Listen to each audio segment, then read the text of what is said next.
Well, it's now about 12:33 and we're a little bit past due, but I want to thank everyone for joining us today. This is a new thing for me, this online Zoom material. And I want to thank Lauren, who is our technical expert that has made it possible for both Al and I to get on here. We want to try to do these lectures, our lunch and learn. I wish we'd been able to do this in March, but we were just understanding this whole system. So thank you for joining us this time. We have the privilege today to have Al Billings with us. He's a retired commander in the United States Navy who served 4 tours in Vietnam as a helicopter rescue pilot with the Seawolves. And he's going to speak to us from his home outside of Columbia. And Al, thank you for participating, and I'll turn it over to you. Thanks. For all the people out there, thanks for looking in. I think what would best be is just, first I'll just introduce myself and a little bit about me, and then we'll go into some of the 4 tours that I did in Vietnam. I enlisted in the Navy in 1964, and from there I had my wings and commission by the time I was 21. The Navy back then had a program called Naval Aviation Cadet.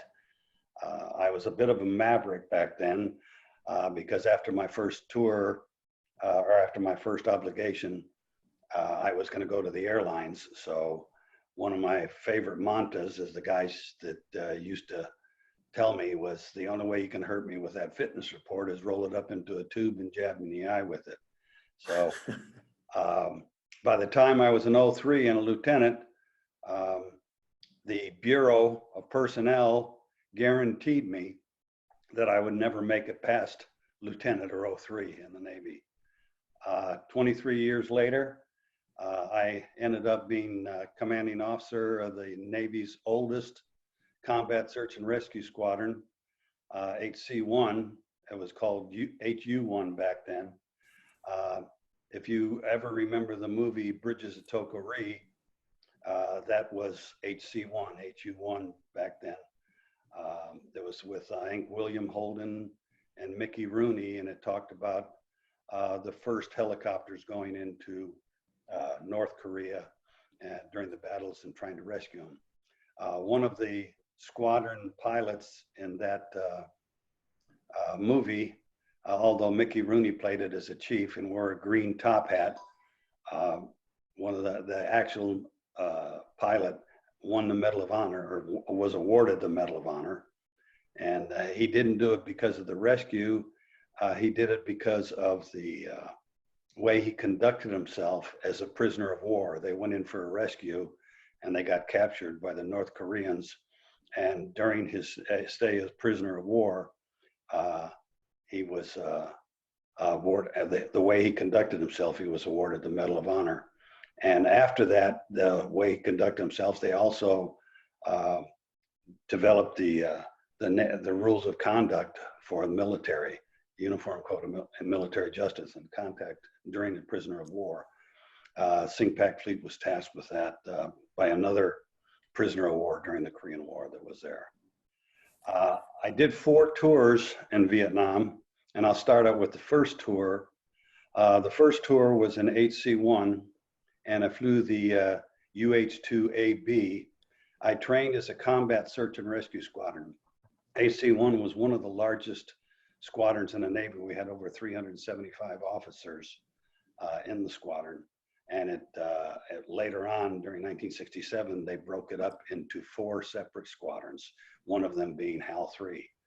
But the UH-2, the picture that you see in front of you, was a single engine combat search and rescue helicopter, this one here. We also had the UH-2ABs.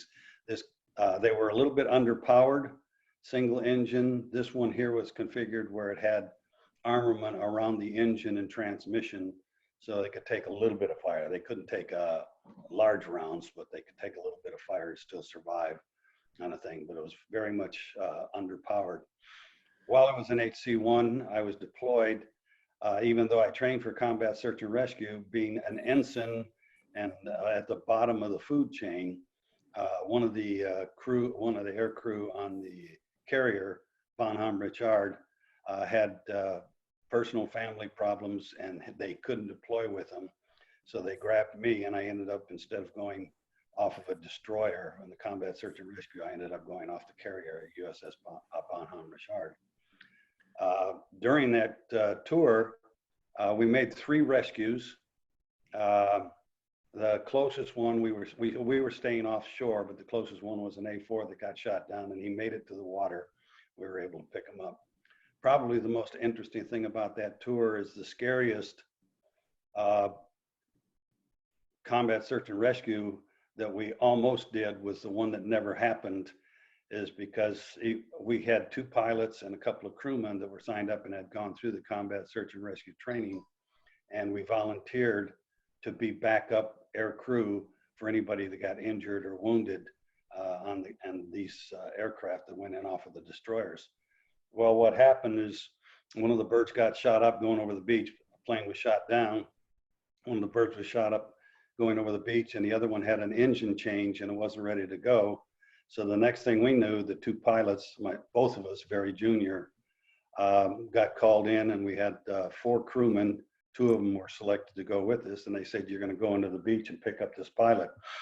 Well, the carrier was a little bit far off the coast, so they steamed in for about 4 hours, and it was getting night. It was about 2 o'clock in the morning, really antsy, and we were going to go do it. I didn't feel comfortable about it because the H2 that we were in did not have the armament aboard, did not have the armor, it was not protected. The crew was not coordinated. We were supposed to be a replacement crew. So if, like myself, I was the co-pilot. If the co-pilot got injured, I would replace the co-pilot, not the whole crew and the aircraft. So as the ship steamed in closer to North Vietnam to try to pick up the pilot, it was about 4 hours, and we stood out on the flight deck after we got our briefing and just had plenty of time in that 4 hours to think about what may or may not happen as we went into the beach. At the end of the 4 hours, one of the air crewmen walked up from maintenance control and he says, stand down. Evidently, during that 4 hours, the pilot that went down has an emergency beacon, and they lost the emergency beacon, and there was no way that we could go into North Vietnam and try to find the pilot without that emergency beacon. So they canceled it. Needless to say, it was a sleepless night. You were pretty wound up and the adrenaline was going quite a bit. But that was a memorable event, trust me, almost more memorable than the 3 rescues that we made. The next slide that I'm going to show you is what they call Big Mother. HC-1 had these Big Mothers. It's a twin engine H3. It could carry more armament, it could carry more power. As you can see there, I always referred to it as the Flying Winnebago. Even though the H2 that you just saw was much more maneuverable in flight and underpowered, this H3 was like flying a twin engine Winnebago, and they called them Big Mothers. And some of the other, later on in the war, some of the other squadrons, the HS squadrons, got into the search and rescue also at the same time. My second tour, I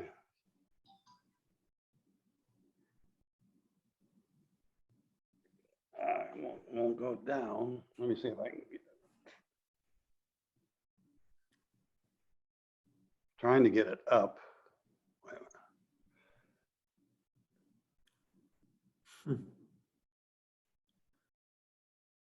There we go. That's it. All right, AC1, AC1, by the time I got back, we did a 9-month cruise, 3 months workup, 9-month cruise.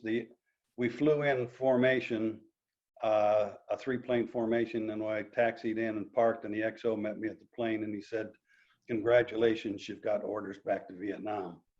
And I had volunteered while we were at sea, and 4 of us aboard the ship had volunteered, and I was the only one selected. And don't ask me why or how or when, but he said, you got orders to back to Vietnam. So I turned around. From that point on, it was a bit of a rush. I got a little bit of time off, and then we went on to gunnery school, and the Army trained us in gunnery school. Went to language school, and got back over 2 weeks after the Tet Offensive started, and it was still going on when I got there. It was interesting. The first night in the hotel, I met an old friend of mine who was flying for Mac V in the old H-34s, and he was in a hotel room, and he said he would take me out to the squadron the next day, and went up to his room, and we opened up a bottle of bourbon, and he opened up the shutters in his room there, and he was on about the 5th or 6th floor of this hotel. And we sat there in the chairs with our feet propped up on the window, and we watched them put in firefights around the city and sat down. It was an interesting experience. The configurations that you see in front of you is we flew the UH-2B, and it had a slightly different rotor system and a slightly underpowered engine. But it had 14 rockets on there. It had 2 flex guns on each side. Each flex gun would put out about 350 rounds each.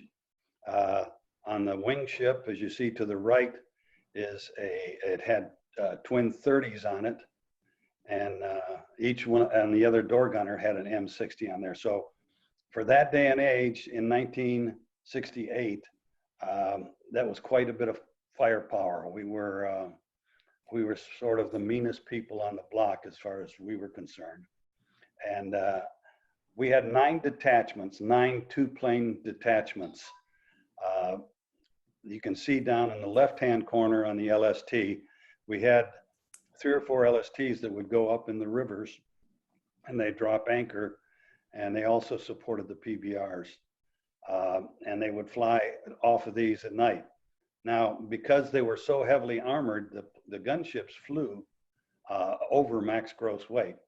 And when they flew off of the boats there, the LSTs, they actually had to take a reduced fuel load to get off, because once they broke hover there, they didn't have translational lift. And for those of you that are not familiar with helicopters, it actually requires more power to hover than it does in forward flight, unless you're maxing out and max performance speed on it. So there's a thing called translational lift, and the translational lift, it varies slightly with each different helicopter, but translational lift is usually about 15 knots. And so you had to get forward speed at 15 knots, and then to get translational lift with the air was actually going horizontally over the rotor system. And at that point, it took less power to fly.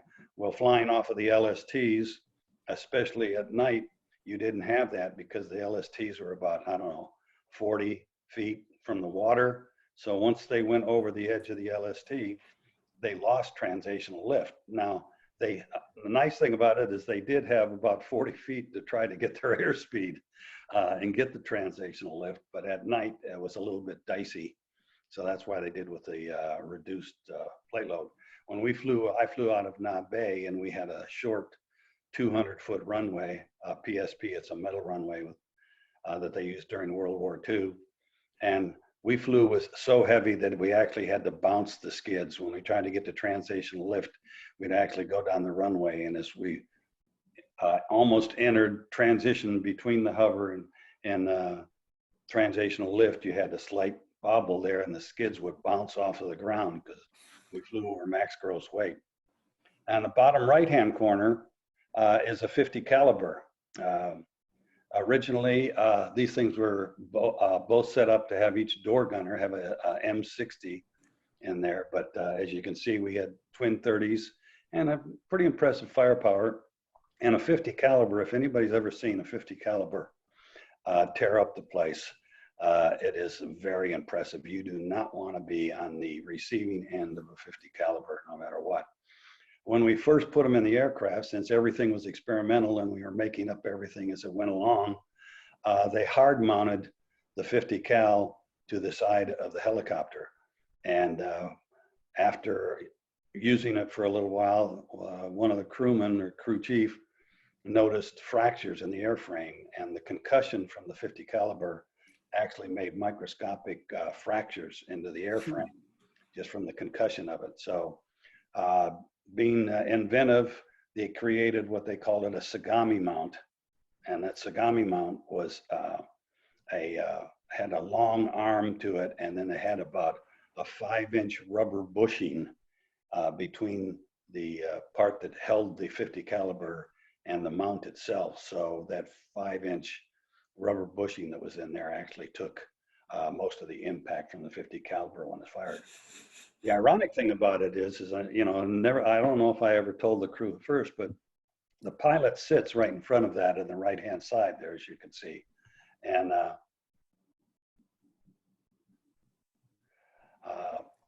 at night, when you're going in on a rocket run and doing an attack, when he swings around with that 50 caliber, at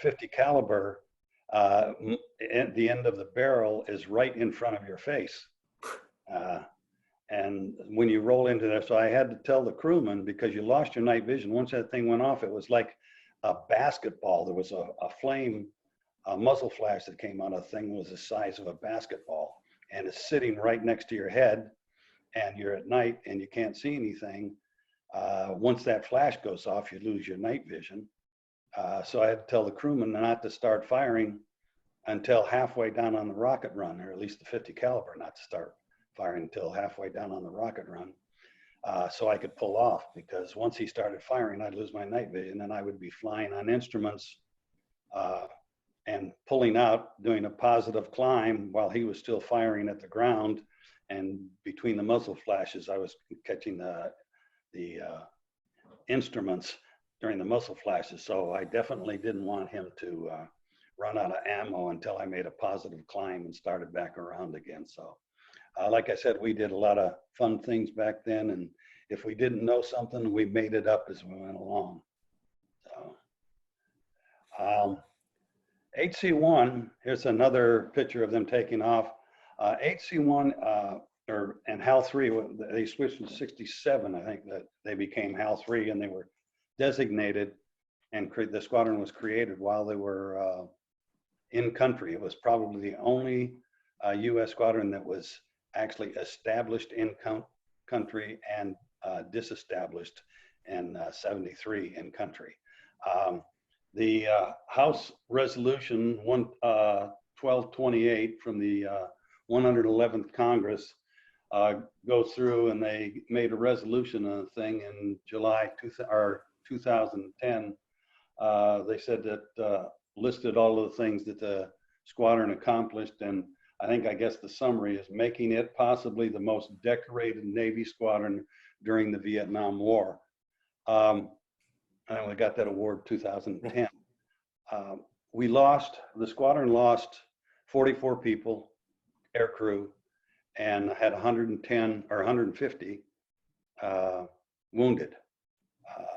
So we stayed pretty active and made a lot of awards, and we were very aggressive. Our initial mission on it was to cover the PBRs. And there's another picture of the Seawolf fully loaded. Our initial mission, the reason we were there is because the Army tried to cover the PBRs. The PBRs were some of the bravest men that I've ever seen. They would go down these rivers at night, and the rivers were so narrow that you could, Charlie could hang out over a tree and toss a grenade in the boat. And these guys would lay out there at night because Charlie did most of their movement of weapons and personnel and everything at night. So it was a full-time job for these PPR sailors, and they had tremendous losses, and they just kept going out every night. I've always been impressed with those gentlemen. They just were very, very aggressive and very brave. So they got in a lot of damage, and I'll tell you later on, they wanted me to bring up one of the rescues that I made because I think people might find it interesting. But there's another picture of them with the PBR flying over. We flew over all the time. Now, we didn't just cover the PBRs. In the Delta, it was one of the most populous places, and I flew over in the Rungsat Special, which they called the Forest of Assassins, and it was triple canopy, and they said that they had, Army intelligence thought that they had in a 400-mile area, that they had over 4 battalions of North Vietnamese down there, and combined with the Charlie, the South Vietnamese. Flying over there in single engine, triple canopy with over 4 battalions down there. Got a little dicey once in a while, but we drank a lot and raised hell and just kept on going and flying every day. But that's pretty much the configuration. And anybody that got in trouble didn't make any difference with the Army. We did a lot of work with the SEALs. It was an interesting job, very exciting, a lot of adrenaline. It was easy to get become an adrenaline junkie. One time we got mortared in the base, and Charlie usually aimed for the runway every time because he wanted to get the helos. Charlie hated the helos. So one of the guys was there playing cards, and we slept in our flight gear. And he went, from the time the mortar went off and the alarm went, he said that we were airborne in a little over 70 seconds. I find that still hard to believe, but I'm not going to question him on it. And he's not alive anymore for me to question him on it. He's the one that timed it. But a general scenario was we slept in our clothes, and the plane was only about 30 feet, 40 feet from the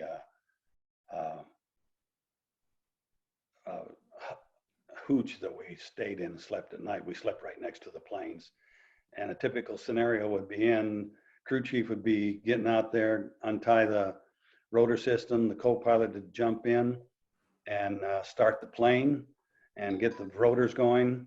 The pilot would take it either or the pilot did. I usually did it when I was a pilot, but it was whatever preference the fire team leader or the aircraft commander had.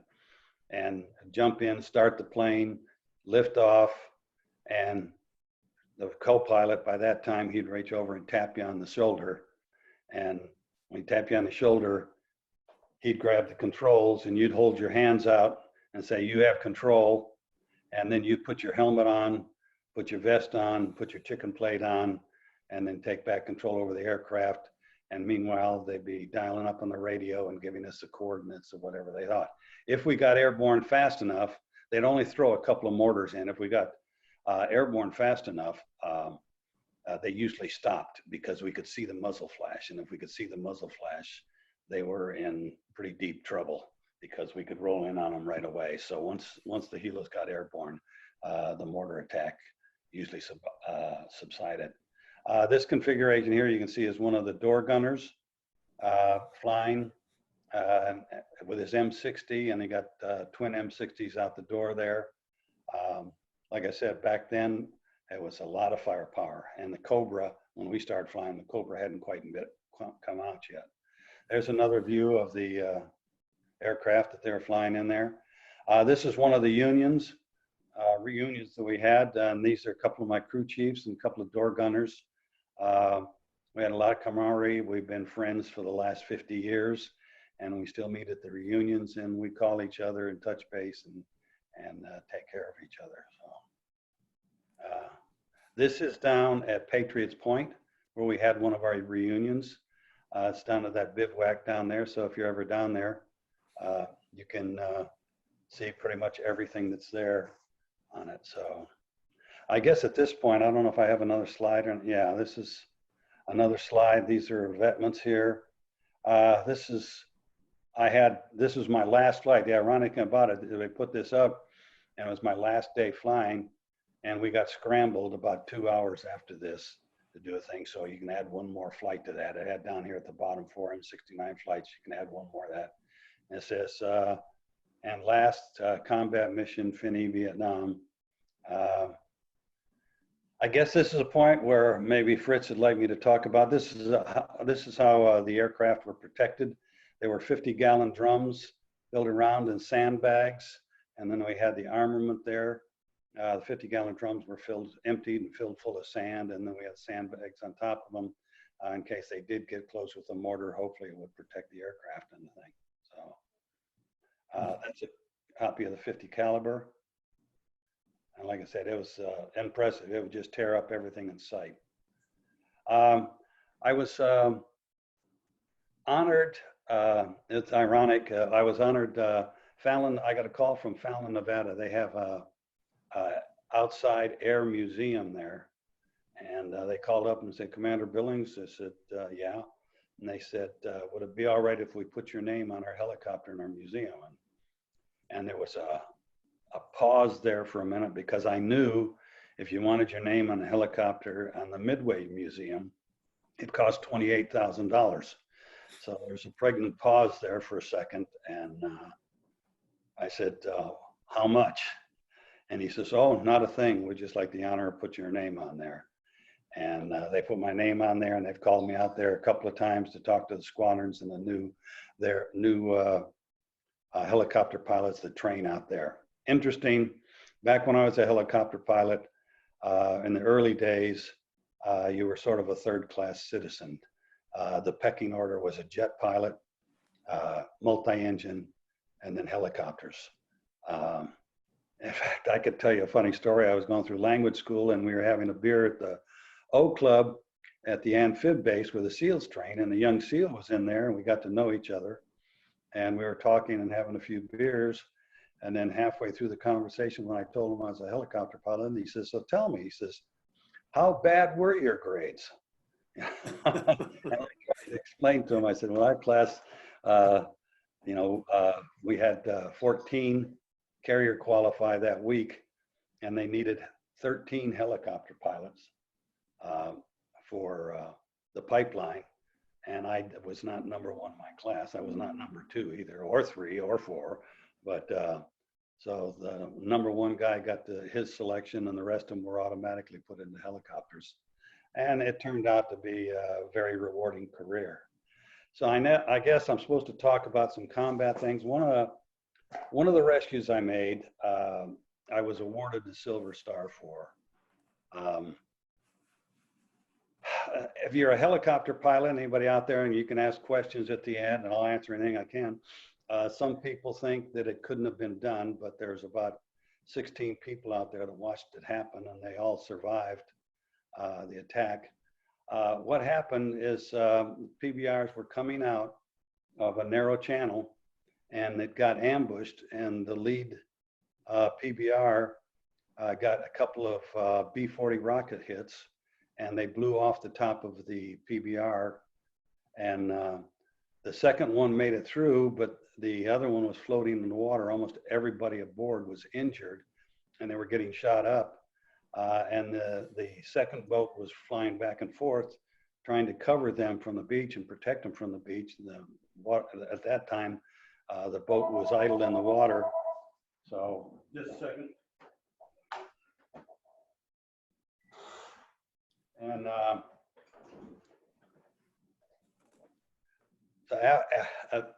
we got a call. We had just refueled and rearmed, and we got a call, and they said these people were in trouble and they couldn't get out of there. And they had a young sailor saying, his buddies were dying right in front of him. So you can imagine what it takes with a young guy on a boat hollering over the radio, and you're flying inbound and wanting to help out as much as you can, and he's hollering into the mic, and you're getting it in both ears in your headset, and it can get your heart racing, and you're going pretty fast. So we got in there. I was not fire team lead. It was interesting. I was the most experienced by that time. I was getting ready to leave country. I was the most experienced fire team lead, but I was also one of the most junior officers in the detachment. And we had a lieutenant commander that was in charge of the fire team. And he went in, he was circling around, and this kid came up over again, said, "These guys are dying in front of me." So I decided to go in. He gave me an order to not go in. And I don't remember what I said, but I had John Wayne was my idol when I grew up, so I'm sure it was probably something interesting. So I was sitting in the co-pilot seat, and if you have the configuration for a fire team, the senior pilot is fire team lead. The second most experienced pilot is the aircraft commander in the wing ship. The third most experienced pilot is in the lead ship, and he's a co-pilot, and he handles the radios and the navigation. The most junior pilot was the co-pilot in the wing ship. The interesting thing about that is since I was the most senior, I was getting ready to leave country, and I knew the junior officers wanted to get some stick time and some aircraft commander time. So I told the operations officer, I said, I'll take any seat you got. I'll even take the nugget seat.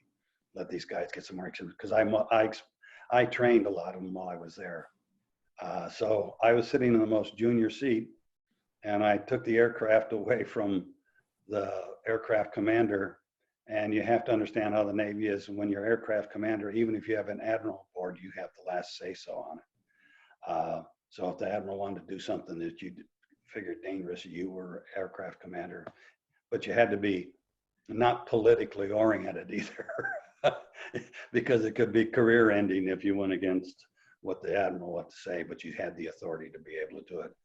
So I took it away from the co-pilot, said I have the aircraft, and since I had trained him, he didn't hesitate to give it to me. And I told the fire team leader I was going in, somebody had to get those guys off of there. And fire team lead said, you're not going down there, it's too hot, something like that. That's a direct order. And like I said, I was too busy at that time trying to assess the situation and what we could do to try to survive the rescue. So we went down there and we dropped off, flew down a couple of 100 feet, and dropped off 7 rockets on one side of the canal, did a wing over and dropped off the other 7 rockets on the other side of the canal, and came back around, did a tight turn, and came in for the pickup on the boat. Now you have to understand, we flew over max gross weight originally, so we didn't have a lot of power. The PBR is 31 feet long, and the helicopter is 54 feet long. It has a rotor wash in a hover of about 80 knots. I've never tested it or anything. I read one time that I believe it was around 80 knots. It has to be to lift up that much weight. So we went in for the rescue, and I told the crewmen to get rid of anything that they didn't need. And I was able to, and then the fire started. And you can read the book. We'll talk about that right after this. The crewmen tried to get rid of anything that they didn't need, but we were still too heavy. I was able to put one skid on the front of the PBR, and it was fairly easy to do since they had blown off the top of it already. And the door gunner jumped down into the boat. I figured, if it took more than a minute, we were nothing but a sitting duck. The wing ship was putting 50 caliber rounds into the beach where the fire was coming from, and the other boat was making high speed runs back and forth between the boat and the beach, and they had twin 50s aboard along with an M60, the ones that were there, and they were putting as much firepower into the beach as they can. But I figured we had about 60 seconds to make the rescue, and or we were sitting ducks, and Charlie was probably changing position to get a better shot. So the crewman was able to get them in there. We got 2 people, big sailors. He said they were both about 200 pounds. And I tried to, we were losing power. It flies at 6,600 RPM, and the RPM was fluctuating between 62 and 66. Every time I used the rudder pedal, which took power, it was fluctuating and dropping down. It gets to one point when your rotor RPM, the helicopter quits flying. So when the people were aboard, I slid down off of the boat, or the PBR, and hoping to get a ground cushion from the water. It didn't happen, and we went down and we sunk into the water about a foot or so before the rotor system caught on. Water was rushing in through the chin bubbles, and It was interesting, but I didn't hesitate. We pushed it forward. We were getting out of there one way or the other, whether we had to go downstream as a boat or whether we got to fly out of there. Tried to make a lift the first time around. Didn't happen. We lost too much RPM.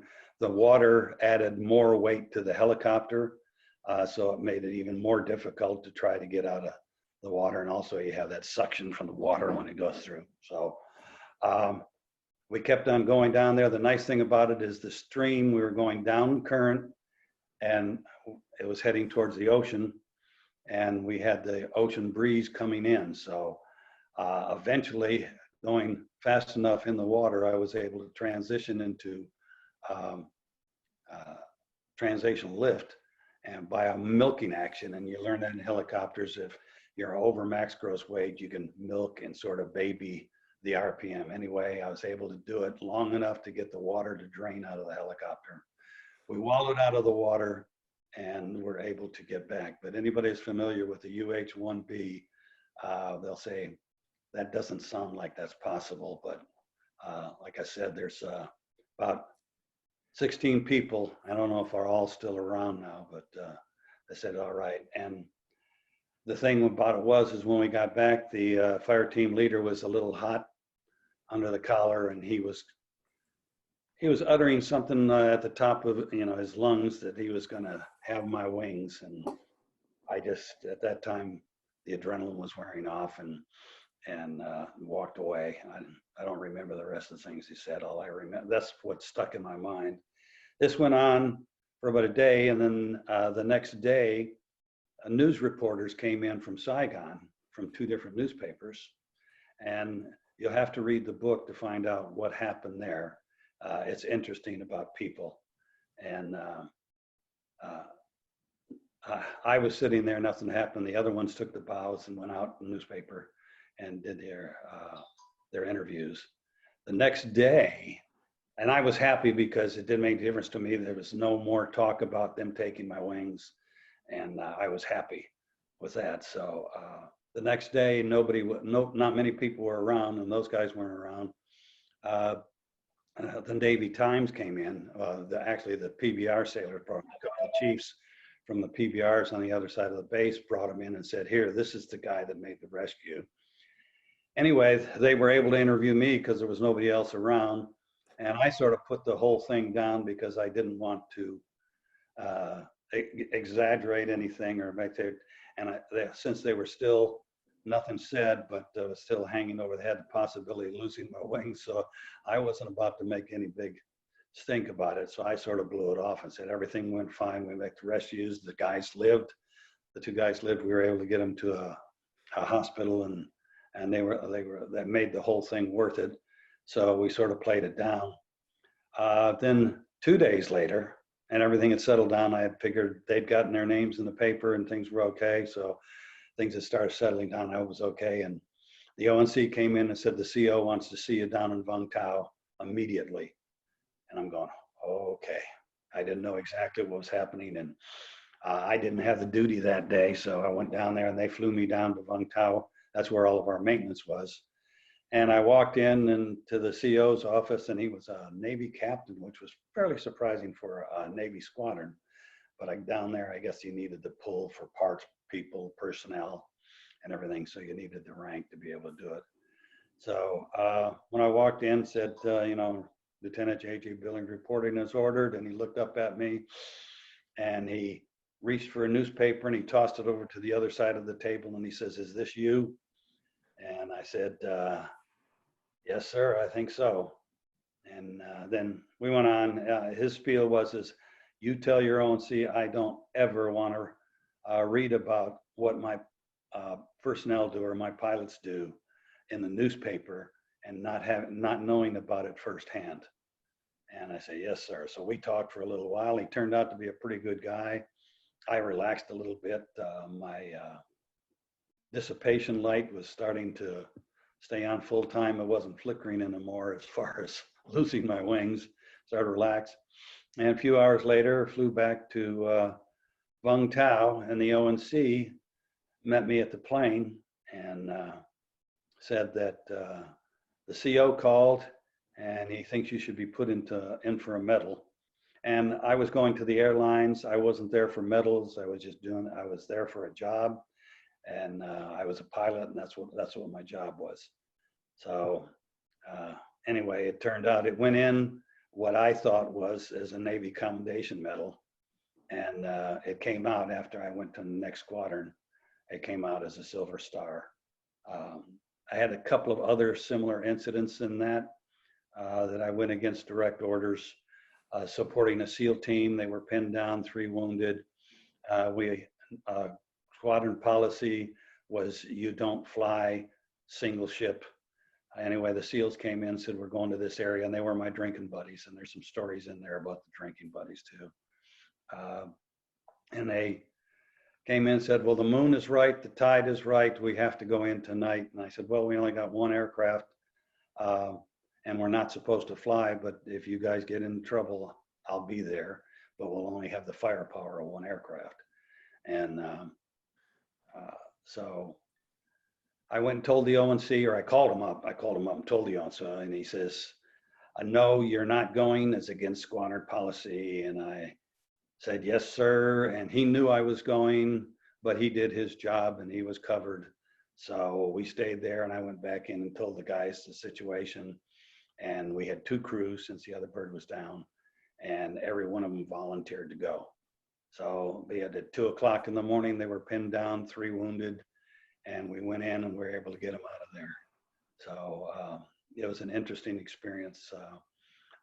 The minimum that I thought was going to get from that one was a letter of reprimand going against squadron policy, but instead they gave me an award for that one for going out there. It was pretty interesting most of the night. At this point, I'd just like to talk about one thing, then maybe we can go into some questions, or I'll go into the rest of the 2 more tours. I think those are interesting also. I was called by a Navy captain who was tasked by the Naval Institute to write this book, Fire from the Sky. And he called me up and he says, I heard you were a character, and they recommended that if we're going to put things in this book that I talk to you. So we talked for about 3 hours. And during that 3 hours, I asked him, I said, do you want the award version, or do you want the truth? And he says, no, I just want the award version. And that started me thinking. That sort of hit me the wrong way, but so many times there's things get manipulated and everything else. And the award, they could not say during the award that I went against orders and took the aircraft away. It broke every rule in the book. So the write-up was totally different from what really happened. But so what I thought of, I sat on it for about 6 months, maybe even a year. And I said, you know, young people go into the service today and they never get the truth. There's too many things that are changed and manipulated, especially today. It seems like everything is manipulated. But I was talking about back then, this was 1962 when I decided to write it. So I decided to write a book, and it got a 5-star review from the Military Writers Society of America. It's called Seawolf 28, and it's on Amazon, and also it's in the South Carolina Confederate Relic Room in their store there. You can buy the book in the Relic Room at the museum. I think those are signed copies. If you went on Amazon, you wouldn't get a signed copy on the thing. So the whole gist of the book was to tell the story through my eyes. And I combined it not only just with combat stories and missions and stuff like that, but I did a 23-year career out of it. And a lot of people find it interesting. You can go on www.combatstar.com and read some of the comments. There's probably 100 comments on there. People all over from Norway to Sweden to Australia to New Zealand and all over the United States. I think I even got one from the Fiji Islands or something like that. Some of the people really liked it. I'll be honest with you, if you're any senior officers out there that are looking at history, Some senior officers don't like it because I tell it like it is. It again, though, I saw it's through my eyes, so try to make it as interesting as possible. There's a couple of other books out there. This one here, and I'm not just saying it because I'm in it, but they wrote about some of the things I did. This is Iron Butterfly. This is all about the PBRs and the brave men of the PBRs. And this one here is Fly Navy, and one of the best authors that I've ever seen. And not just because I'm in it, but he goes all the way back in the Fly Navy one to 100 years back in naval aviation and the rescues and the people and the personalities of the pilots they're going through. So I guess that's about it, except the last 2 tours, since I did 4 tours in there.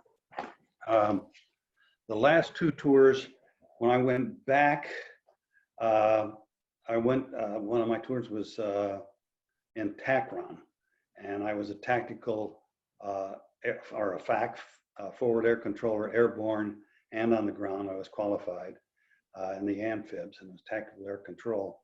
We went back over, and when we did amphibious assaults with the Marines, I didn't get to go back inland. We coordinated the assaults on the beach and the amphibious landings, and the Marine FACs took their job. So they went in inland and they had priority over us. So they had worked with each other a lot.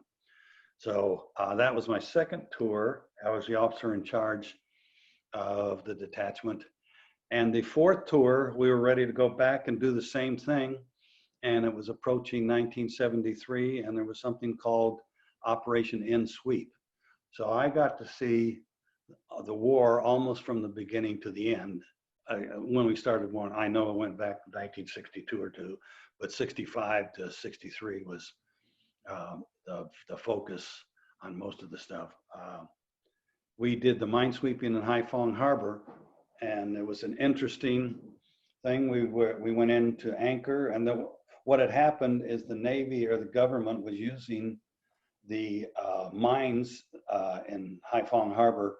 The pilots had come in with mines and fly into Haiphong Harbor, do an Emmelman, and drop the bomb. Some of the pilots said they landed all over the place because they were receiving fire the whole time.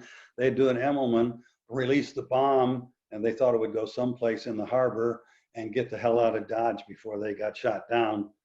So there were mines all over the place, and they didn't know exactly where they were. So we were doing the minesweeping, and we were controlling all the helicopters. We had surface minesweepers, and we had the first helicopter minesweepers, but there was no GPS those days. So I had some sharp people, probably some of the smartest sailors in the Navy. They were radiomen and communication people and really high IQs, and they controlled all the helicopters on radar. During the 40 days that we were in Haiphong Harbor, where they released the prisoners, they went back to the Philippines to be debriefed, and we did the 40 days, 40 nights minesweeping in Haiphong Harbor from anchor. And during that time, we lost one surface minesweeper, and we lost one helicopter, and we detonated one mine.